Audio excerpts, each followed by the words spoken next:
Yeah, what's going on, guys? This is another video right here, and today I'm gonna talk about the HTC One Max. I bought this phone on eBay about a couple of weeks ago, and it's a Verizon model. This one came out 5 years ago, 2013.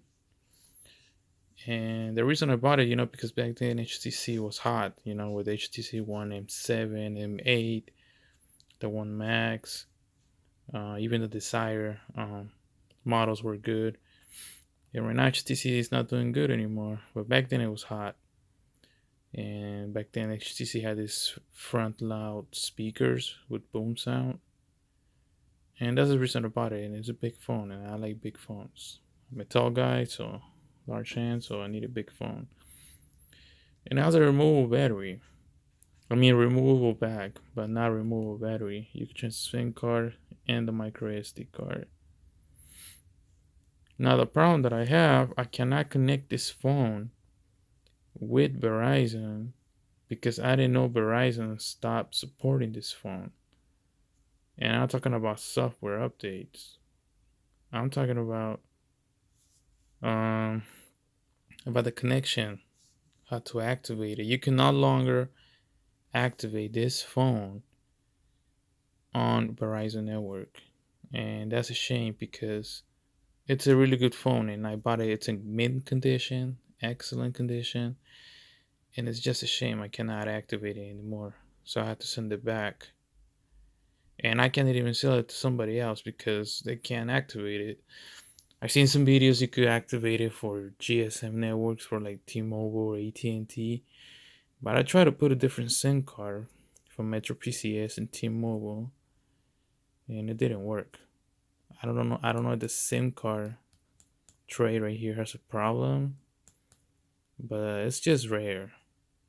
I don't know. Something's wrong with this. But anyway, like this is a Verizon phone, and so the main point is to work on the Verizon network.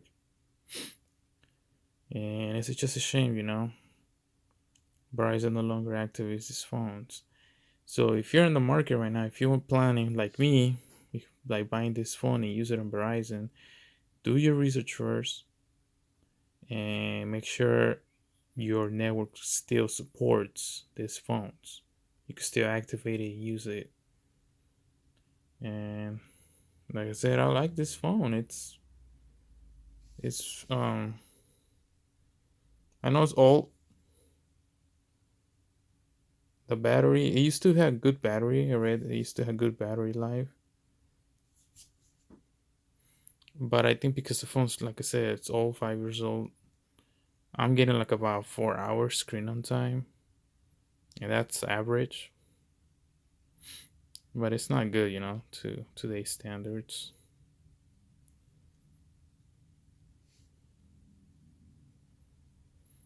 It's getting the Wi-Fi signal. There you go.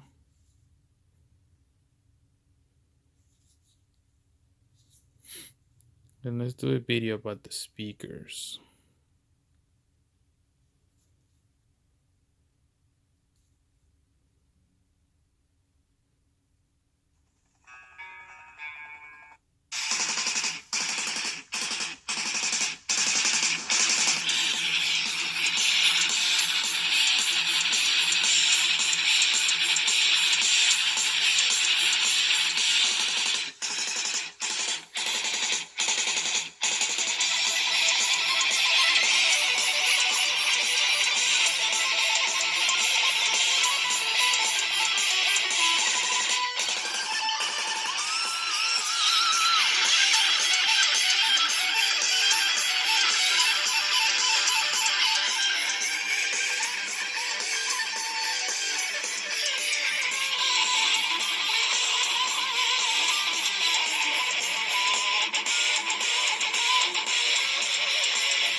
Um, I think they're a little bit loud, but not that loud. My Nexus 6 has louder speakers, and even the Note 9 is still has really good speakers.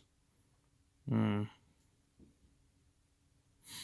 I think I messed up, buying this phone. It's kind of too old, but I just wanted to buy, because I never bought an HTC phone, and I know HTC phones from the past were much better than today's.